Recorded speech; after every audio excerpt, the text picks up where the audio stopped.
Hi friends, welcome to my channel.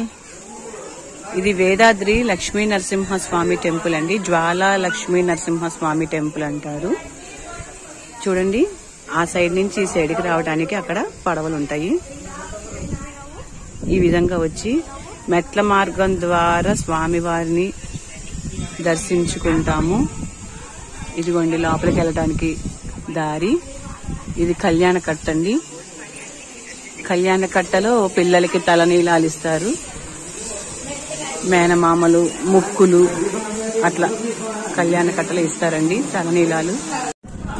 పైకి ఎక్కడానికి మెట్ల దారండి. జ్వాలా నరసింహస్వామి స్వయంభుగా వెలిసింది ఆ ప్లేస్ లో అండి.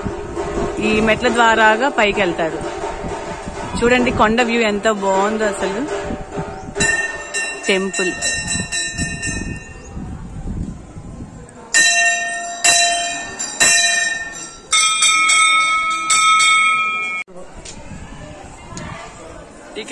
అన్ని దేవాదాయ శాఖలు ఈ విధంగా బొట్టుని అమరుస్తున్నారండి. ఇక్కడ ఇది వేదాద్రి దీపారాధన చేసే స్థలం.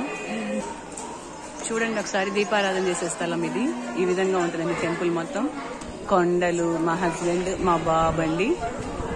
అది కొండండి పైకి.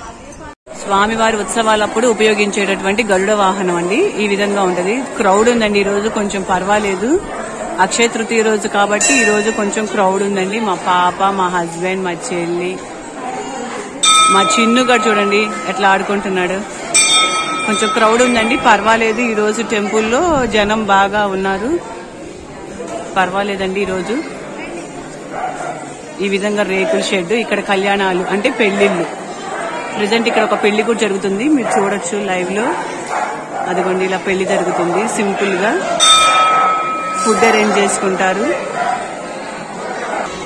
చూడండి ఇక్కడ లడ్డూ కౌంటర్ ఉంటది. లడ్డూ కౌంటర్ లో కూడా లడ్డూ ప్రసాదాన్ని తీసుకోవచ్చు. ప్రజెంట్ క్లోజ్ చేశారండి మేము తీసుకున్న సమయానికి. ఇక్కడ మనం ఏదైతే చేసుకోవాలి, పెళ్లిళ్ళు, తలనీలాలు అలా ఇవ్వాలనుకున్న వాళ్ళు ఇక్కడ టోకెన్స్ తీసుకోవాలండి. చూడండి ఇక్కడ నరసింహస్వామి వారు, సత్యనారాయణ స్వామి వారు, ఆంజనేయ స్వామి వారు, వ్రతాలు చేసుకోవాలనుకున్న వాళ్ళు కూడా చేసుకుంటారు. ఇదిగోండి ఆంజనేయ స్వామి వారు ఇక్కడ ఉంటారు. సరస్వతి మాత. ఈ విధంగా గోపురం ఉంటదండి. చూడండి ఎంత పెద్ద గోపురమో, చక్కగా రంగులేశారు.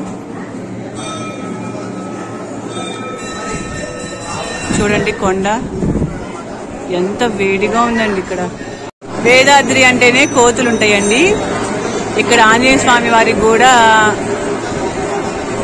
ఈ కొండలో ఆంజనేయ స్వామి వారికి కూడా ఒక భాగం ఉందని చెప్పుకుంటారు. అందుకని ఇక్కడ కోతులు కూడా ఎక్కువగా ఉంటాయండి. ప్రజెంట్ ఎండాకాలం కాబట్టి కోతులు ఎక్కువగా మనకి కనిపించట్లేదు. కోతులు మాత్రం ఇక్కడ హెవీగా ఉంటాయి. మేము వచ్చినప్పుడల్లా మంకీస్ చాలా చూస్తామండి. ఎన్ని మంకీస్ ఉంటాయంటే మన చేతిలో ఉన్న బ్యాగ్ను కూడా ఓడి తీసుకుంటాయండి. అలా మాకైతే చాలా సార్లు ఫేస్ చేశాము. మేము తెచ్చుకున్న ప్రసాదాలు కూడా లాక్కునేవి. అది అయ్యవార్లు ఉండే స్థలం అండి. అక్కడ లడ్డుని తయారు చేస్తారు.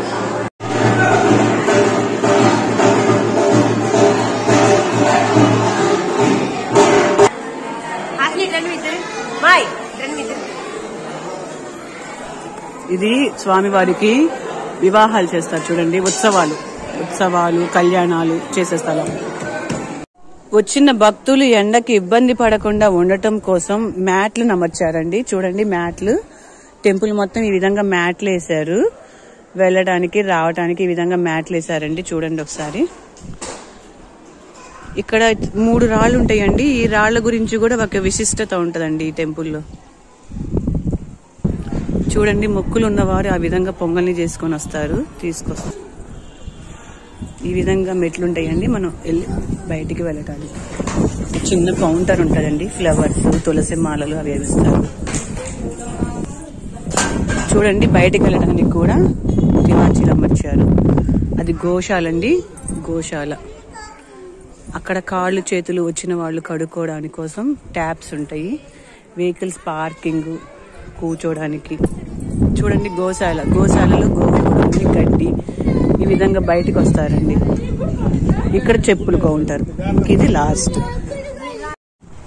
ఇంకొక సైడ్ దారి చెప్పాను కదా, దానికి ఆపోజిట్ లో పక్కనే యాత్రికులు ఎవరైనా ప్రయాణికులు వచ్చి వాళ్ళకి స్టే చేయడానికి ఇలా వసతి గృహాలు ఉంటాయి కదా. ఇదిగోండి వసతి గృహాలు. వచ్చిన భక్తులు స్టే చేయటం కోసం వసతి గృహాలు 2 ఉంటాయండి. 2 వసతి గృహాలు ఉంటాయి. ఇక్కడ వచ్చిన భక్తులు కొనుక్కోవటం కోసం దేవుడి విగ్రహాలు ఈ విధంగా ఉంటాయండి. షాప్ లాగా స్మాల్ షాప్ అండి. అన్ని కొంచెం పిల్లలు ఏడవకుండా ఉండటం కోసం బ్లాక్స్ డాల్స్ అన్ని దొరుకుతాయి. అన్ని అవైలబుల్ గా ఉంటాయి పిల్లల కోసం. Key chains, all items.